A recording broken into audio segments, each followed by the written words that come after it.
Dieu défendra ses serviteurs, Judas l'autorité a puni Jérémie pour avoir exprimé l'Esprit de Dieu. Ils l'ont jeté dans une fosse avec l'espoir de le faire mourir de faim. L'Écriture sainte rapporte, ils prirent donc Jérémie et le jetèrent dans le donjon de Malkija, fils du roi, qui se trouvait dans la cour de la prison, et ils firent descendre Jérémie avec des cordes.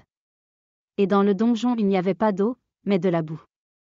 Jérémie coula donc dans la boue, Jérémie 38, 6. Leçon, nous vivons dans un monde où les gens montrent peu de respect pour Dieu, et ils abuseraient des serviteurs de Dieu pour lui faire du mal. Les serviteurs de Dieu sont souvent maltraités, incompris et mal représentés. En attendant, Jéhovah ne peut pas être satisfait de ceux qui abusent de ses serviteurs. Puisqu'ils sont ses oracles, Dieu défendra ses serviteurs. Les personnes qui les maltraitent auront tant de conséquences à payer. Au lieu d'avoir des comportements irrationnels envers les serviteurs de Dieu, les gens peuvent choisir de comprendre leurs tâches et de les honorer. Les serviteurs de Dieu sont les oracles de Dieu, ils disent la pensée de Dieu. On attend des serviteurs de Dieu qu'ils disent toujours la vérité de l'Écriture et que les gens suivent leur exemple. Les serviteurs de Dieu sont responsables devant Dieu, ils ne sont pas responsables devant nous, et nous ne devrions pas les prendre pour acquis. Nous ne devons pas harceler les serviteurs de Dieu pour qu'ils remplissent leur rôle. Mais nous devons plutôt suivre leurs instructions.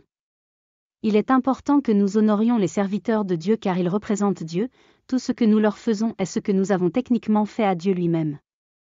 Une personne qui attend des avantages de Dieu ne devrait pas tenter de déshonorer ses serviteurs. La prière, cher Dieu, je comprends qu'il est désastreux de déshonorer ses serviteurs. Vous punirez tous ceux qui abusent des personnes que vous avez chargées de missions spéciales. Par conséquent, je suis déterminé à commencer à honorer vos serviteurs. Je suis désolé de la façon dont j'ai maltraité vos serviteurs dans le passé. À partir de maintenant, je vais honorer vos serviteurs. Je les soutiendrai dans toutes leurs fonctions afin qu'ils soient motivés pour continuer à vous servir dans de bonnes conditions. L'Esprit. S'il vous plaît, donnez-moi la grâce de commencer à faire les choses correctement. En même temps, je saisis cette occasion pour prier pour vos serviteurs dans le monde entier, afin que vous les donniez de la grâce pour continuer à vous servir.